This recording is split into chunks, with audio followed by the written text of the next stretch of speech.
Oi pessoal, tudo bem? Eu sou Fernanda Peralta, psicopedagoga aqui da Ensinamente, e hoje eu vim conversar com vocês sobre jogos de tabuleiro. As férias começaram e a gente tá tanto tempo em casa, não é?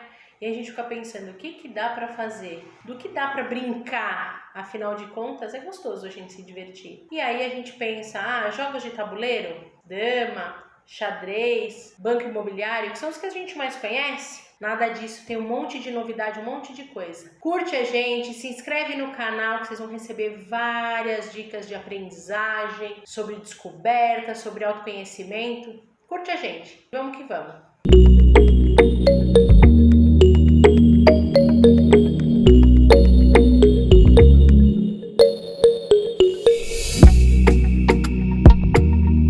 Os jogos de tabuleiro são velhos conhecidos, principalmente o War, Banco Imobiliário, xadrez e dama. Esses, em algum momento da vida, a gente já encontrou com eles. Mas vocês sabiam que só no ano de 2017 foram lançados 200 jogos no Brasil? É muita coisa. São os jogos de tabuleiro modernos ou boarding games. E isso hoje tem uma super popularidade. Quem ainda não conhece, vale a pena conferir. Eu vou falar um pouquinho dos benefícios, um pouquinho da diferença entre um tipo e outro e ainda vou dar várias dicas para vocês. Então, a gente tem muitos benefícios relacionados aí aos jogos. Não só os benefícios sociais de poder encontrar com os amigos, de poder se divertir, mas a gente poder trabalhar a nossa atenção, a nossa memória. A memória é muito usada no jogo, até desde o jogo de baralho, de cartas, quais as cartas já saíram, que tipo de estratégia eu vou usar. A gente também tem jogos que trabalham com cooperação, que eu super indico para as famílias, para a gente aprender a trabalhar junto, conseguir desenvolver diversas funções de troca de papéis, é muito interessante. Para trabalhar com regras, que a gente quando está num trabalho pedagógico, psicopedagógico ou psicológico, a gente usa dos jogos como ferramenta para atingir as crianças, adolescentes, adultos e idosos. Porque a gente consegue trabalhar com regras, a gente consegue trabalhar com controle de impulsos. Tenho que esperar a minha vez para jogar, eu tenho que seguir determinada regra, eu tenho que ter uma sequência, tenho ganhar e o perder. Então, essas regrinhas de convívio social, de espera e até no diálogo, quando eu tenho que esperar um terminar de falar para poder dar minha opinião, a gente consegue treinar isso jogando, porque o jogo é uma simulação da nossa vida. Então, a gente tem mais chance de acertar na vida real se a gente passa algumas situações simuladas. Existem vários jogos, não só para o uso comum, o uso em casa, mas nas empresas, porque os jogos eles simulam as coisas na vida real. Tanto que tem isso com relação à economia, Tem jogos de tabuleiro para você se apropriar do vocabulário próprio usado pelos economistas. Agora vamos falar dos tipos de jogos. Gente, são muitos tipos. Mas eu separei alguns que eu considero os que a gente acaba tendo mais contato ou consegue fazer uma maior distinção de que tipo é aquele jogo, para a gente discutir um pouquinho. Um super conhecido, jogo de cartas. Truco, tranca, buraco, rouba-monte e tudo mais. Muitas famílias têm esse hábito de jogar. Na quarentena, a gente via muitos relatos desse momento em família, dessa troca envolvendo jogos de cartas. Mas os jogos de cartas treinam a atenção? Treinam raciocínio? Treinam memória? Muito! O que será que o meu parceiro comprou? O que eu vou jogar? Como é que eu vou montar? Então, além da gente ter a questão da competição, ainda tem a questão da cooperação com o meu parceiro. A contagem, contar quantas cartas, a sequência das cartas, as regras, a minha vez de jogar, a vez do outro, o que eu posso comprar, o que eu posso fazer, como organizar as cartas na mão, quais as decisões que eu vou tomar para o meu jogo acontecer ou para que eu consiga conquistar a vitória. Tudo isso passa pela função cognitiva, pelas funções executivas. O que é isso? É a parte do nosso cérebro ali, no córtex, que vai cuidar do planejamento, organização e execução. Então, quando vocês estão jogando, o cérebro também está se organizando. Isso é muito legal. Fora isso, a gente tem alguns hoje que são bem comuns, são os jogos de guerra. Tem o Senhor dos Anéis, tem vários outros jogos e são bem voltados, a maioria deles, para essa era medieval. E a gente tem que conquistar alguns exércitos, o War, enfim, a gente vai conquistando territórios dentro de uma missão. Então, em relação aos jogos de guerra, o que a gente trabalha ali na questão cognitiva? Na maioria das vezes, estratégia e muito raciocínio lógico. Por quê?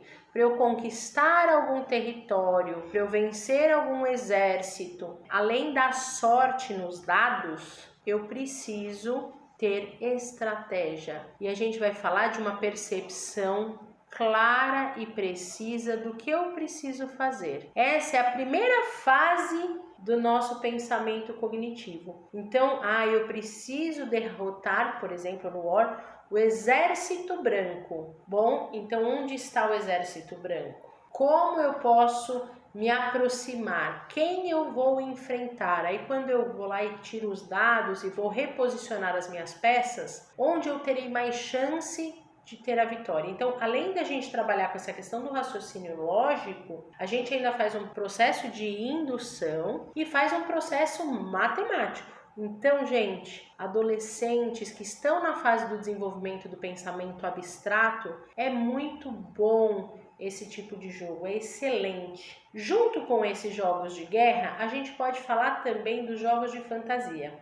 Diferente de pensar que o jogo de fantasia, vou estar fantasiado, mímica, o que é? Não. São jogos de estratégia também, de conquista, mas que envolvem personagens do nosso imaginário, da nossa fantasia. Fadas, duendes, elfos, são seres místicos ou míticos?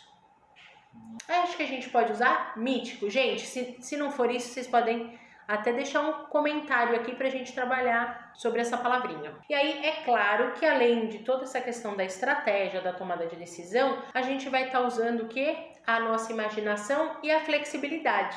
Quando a gente apresenta esse tipo de jogo, tem gente que fala assim, mas eu não gosto de jogar isso porque eu não acredito nessas coisas. E aí a gente pode trabalhar a parte flexível dessa pessoa. Não que ela precise acreditar ou gostar, mas que ela possa experimentar.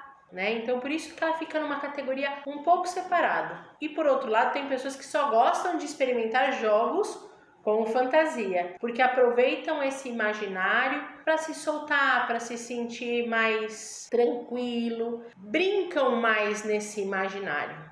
Além disso, nós temos então os jogos cooperativos. Os jogos cooperativos são onde todos os jogadores têm uma missão em comum. Cada um tem que se ajudar ali, o grupo tem que se ajudar para conseguir conquistar um objetivo. Um exemplo desse jogo é Léo vai ao barbeiro, onde a gente tem um leão que tem que chegar até o barbeiro para cortar a juba, e nós temos 5 rodadas para fazer isso. Só que a cada rodada a gente tem que nós temos que memorizar qual o caminho que ele vai fazer para chegar pulando as armadilhas. E cada componente tem que pôr uma carta específica, tem que memorizar a ordem das suas cartas para que ele não caia na armadilha. Então nós temos 5 chances para que ele faça essa trilha. E é muito desafiador. Nós trabalhamos memória, nós trabalhamos ajuda, então a gente pode combinar de jogar todo mundo conversando ou não, só trabalhando a parte gestual. Gente, esse jogo é o máximo. A gente trabalha bastante aqui com o pessoal, criança, adolescente, idoso, pra gente trabalhar essa questão da cooperação e memorização. Ótima dica, tá? A gente tem também, gente, o que a gente hoje chama de Eurogames. São esses jogos mais atuais. Não necessariamente eles são europeus, mas é um estilo de jogo que são jogos que têm regras mais simples. Eles são de muita interação e muita estratégia. Catan, Carcassonne, Dixit, Sushi Go, eles entram nessa categoria também. Vão anotando aí, gente. Olha, várias dicas, hein? Tô dando aqui meu repertório de jogos. Fica difícil, né? Até porque aqui no nosso catálogo nós estamos atingindo a meta de 250 jogos que servem demais e fomentam toda a nossa parte de ferramentas terapêuticas, né? Só com jogos, uma delícia. Temos outras ferramentas, mas nos jogos, ó, 250. Estamos chegando lá. Aliás, se você tiver algum, por isso que eu falo, gente, conhece algum? Manda pra mim, escreve aqui embaixo. Conhece esse, veja esse. Ou, se você tem um jogo, você gosta de jogar, mas pra que será que isso serve? Será que isso treina a minha atenção? Será que isso treina a minha memória? Escreve aqui nos comentários, coloca o nome do jogo, que eu vou olhar e eu escrevo pra vocês quais as funções cognitivas, o que esse jogo trabalha e se tem alguma possibilidade de ampliar isso, tá bom? Então, escreve lá. Perdi a linha do que eu tava falando. Se você colocar isso no vídeo, eu corto a sua cabeça. Bom, pessoal, depois de todas essas dicas, tem muito mais, gente. Acho que eu vou ter que fazer um vídeo, parte 2, jogos de tabuleiro parte 2. E vocês acham que é bacana a gente apresentar os jogos pra vocês? Eu tô com essa ideia de fazer os vídeos individuais. Dá sua sugestão, vê o que vocês acham bacana, a gente pode montar uma playlist sobre isso. Jogos a gente tem bastante, né? E aí a gente consegue compartilhar esse conhecimento com vocês também. Então, não dá pra ficar parado, né? Com tantas opções, nessas férias, se divirta. Aproveite um pouco para entrar nesse imaginário, para entrar nesse lúdico, para conhecer um pouco mais e se desenvolver, trabalhar a sua atenção de um jeito mais leve, trabalhar a sua memória, a sua organização cognitiva, porque mais do que a organização no papel, a gente precisa estar organizado aqui. E os jogos ajudam demais, são ótimas ferramentas de simulação para controle de impulsos. Não tem desculpa, por que não jogar, se divertir e brincar, aproveitar as férias, mesmo em época de pandemia, mesmo com a quarentena, mesmo tendo essa série de restrições, a nossa imaginação não precisa estar restrita. Nosso bem-estar também não. Os jogos podem ajudar e ajudam e muito. Aproveite e se divirta. Boas férias!